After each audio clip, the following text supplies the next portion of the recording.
Muito bem, meus queridos alunos. Vamos agora para a nossa terceira aula, na matéria Escatologia Bíblica. Mas nós estamos estudando especificamente o livro de Apocalipse, as revelações de João, o apóstolo do amor. Olha, antes, na próxima aula, eu vou falar sobre o arrebatamento.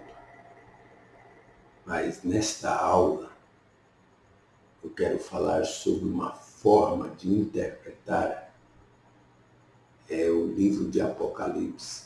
Especialmente, eu acredito que nós vamos chegar a partir no capítulo 4, mas vamos falar sobre o capítulo 1 e o capítulo 2. Baseado no que João escreve, que Jesus mostra para João, ele divide em 3 etapas, em 3 partes, as coisas que foram, João 19, ou as coisas que viste passado. Não é? Eu disse isso quando nós lemos o versículo. Está referindo ao capítulo 1, dando uma história resumida de João na ilha chamada Patmos. E quando ele escreve esta mensagem, ele estava na ilha, estava exilado por causa do Evangelho e sentenciado à morte. Ilha de feras, de serpentes muito perigosas e tantas coisas. Mas Jesus Cristo, ele ouve um barulho por trás dele e ele olha. Era Jesus. E ele ainda diz o seguinte,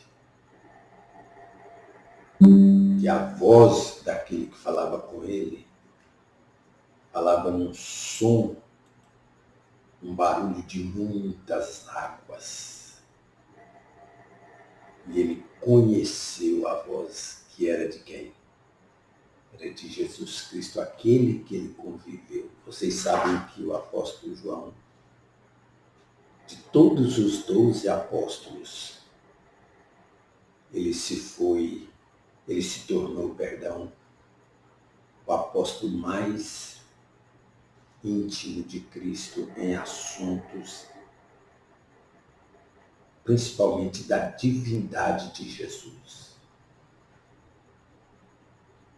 E agora ele está aqui na ilha, ilhado, exilado, por ordem de um imperador romano. E ele conhece essa voz que fala com ele, muito linda, né? Quando então ele escreve, por isso que ele diz, as coisas que viste. Aí em seguida ele disse, e as que são, que é o presente. Aqui ele está usando a palavra no presente. Aí ele fala sobre as 7 cartas, as 7 igrejas. A igreja de Éfeso, ou em Éfeso, né? O certo é a gente dizer a igreja em Éfeso. Esse negócio de a igreja de Porá. Não, a igreja evangélica, no caso da minha denominação. A Igreja Evangélica Assembleia de Deus, Ministério de Madureira, em Iporá.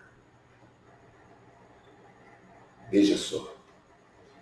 Então, a igreja em Éfeso, a igreja em Pérgamo, são cidades da Ásia. A igreja em Esmirna, perdão. A igreja em Éfeso, a igreja em Esmirna, a igreja em Pérgamo, a igreja em Tiatira, a igreja em Sardes, a igreja em Filadélfia e a igreja em Laodiceia. 5 cidades importantes da Ásia. Agora, eu queria, sendo que nós entendemos melhor o livro de Apocalipse por figuras, por simbologia, vamos fazer uma análise dele com dessas 7 cartas às 7 igrejas. E vamos notar que cada uma pode representar um tempo desses quase 2000 anos. Por exemplo, a igreja de Éfeso, a igreja do primeiro amor, que teve o seu período numa figura, numa simbologia de tempos, do ano 33 ao ano 100. Essa forma de interpretar, ela às vezes é rejeitada por alguns escatologistas, alguns estudiosos da Bíblia. Mas eu acho um método muito eficiente, muito bom de nós entendermos e muito parecido com a realidade dessas igrejas que elas viveram. Aí depois vem a igreja em Esmirna. Esmirna é a igreja sofredora. O período que a igreja de Esmirna representa é o período de 101 ao ano 300. Alguns dizem 310, outros dizem 312, 315, mas vamos jogar no meio. 312, quando ascendeu ao Império Romano Constantino, o imperador de alma negra, mas que deu um apoio muito sustentável aos cristãos da época. E esse período é o período que, nessa ascendência de Constantino ao Império Romano, como imperador do Império Romano, vai exatamente terminar o grande sofrimento que a igreja de Esmirna passou. O versículo de número, versículo Apocalipse 2, versículos, preste bem atenção, não, o 10, versículo 10, olha o que diz. Não temas as coisas que tens de sofrer, eis que o diabo está para lançar em prisão alguns dentre vós, para ser disposto à prova, e tereis tribulação de 10 dias. Ser fiel até a morte, dar-te-ei a coroa da vida. É o período que a igreja mais sofreu. Foi esse período. E essa perseguição diabólica, e tendo como ferramentas um grupo de imperadores, que quando dizem que tereis uma tribulação de 10 dias, esses 10 dias alguns entendem que pode ser 10 anos, ou seja, Esses 10 dias podem ser 10 imperadores, os mais cruéis para o cristianismo. Entre eles está Marco Aurélio, Maximiano e tantos outros. Gente do céu. E eles torturaram cristãos. Foi uma época muito difícil. Mas deixa eu te falar uma coisa importante, algo importante. A igreja de Éfeso a igreja em Éfeso foi a igreja do primeiro amor, mas ela teve repreensão. Agora, a igreja de Esmirna foi a igreja sofredora, mas foi o período que eles mais foram crentes. E não houve repreensão para a igreja em Esmirna. Houve promessa para a igreja em Éfeso, e eu acho interessante que em cada carta dessa, Jesus se identifica de uma forma. As igrejas são são representadas, figuradas em castiçais.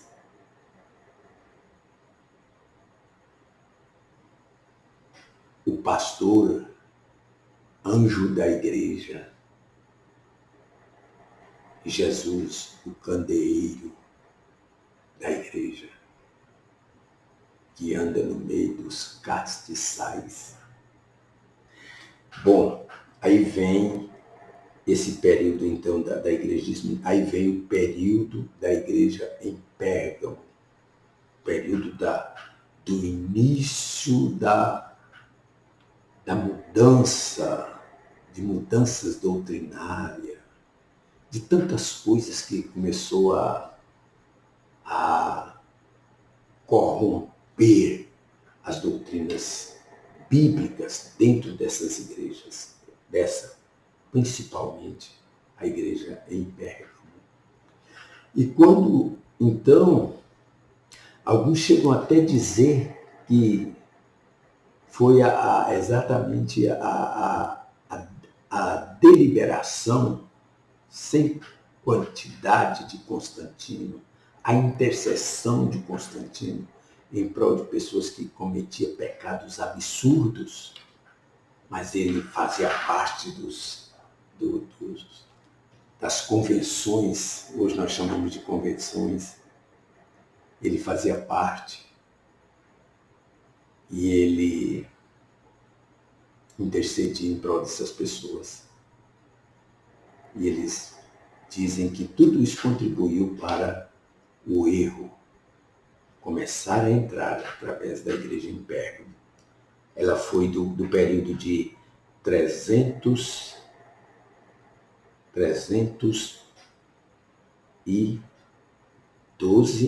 a 500 depois de Cristo.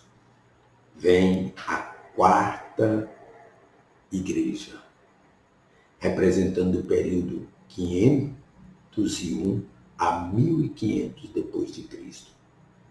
A igreja em Tiatira. Esta igreja, ela é a igreja que teve as suas obras, segundo o versículo 19, ela teve: conheça as tuas obras, o teu amor, a tua fé, o teu serviço, a tua perseverança e as tuas últimas obras mais numerosas do que as primeiras. Tenho, porém, contra ti, ó, a repreensão. Preste atenção.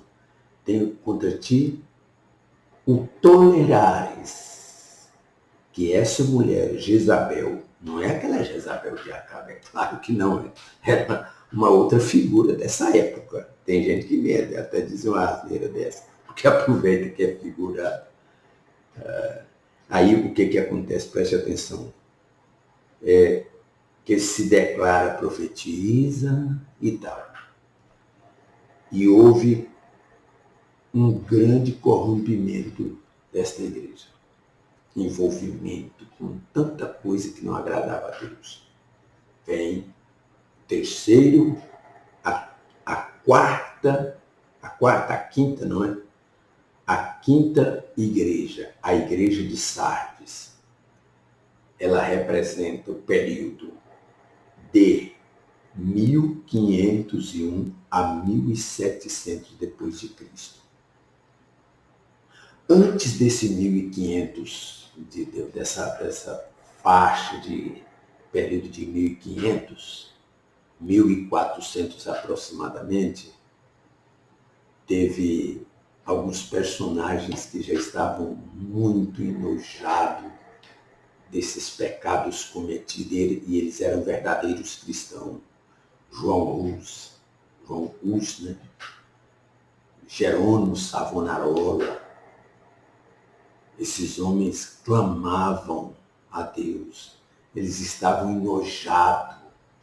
João Hus foi queimado em fogueira. João Hus significava ganso. Ganso. Quando eles queimaram ele, ele disse assim: vocês hoje estão queimando o ganso, mas depois dele, daqui a tantos anos, virá o cisne, que foi Martim Lutero, o autor, o promulgador da reforma. Que maravilha!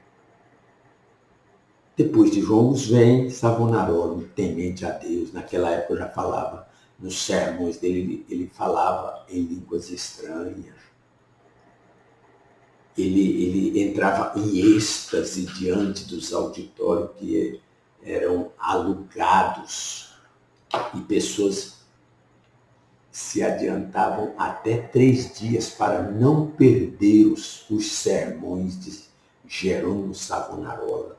Então aqui já estava começando, esse período chama período da pré-reforma. Bom, aí termina esse período. Agora vem o período da igreja de Filadélfia, que foi no ano 1701.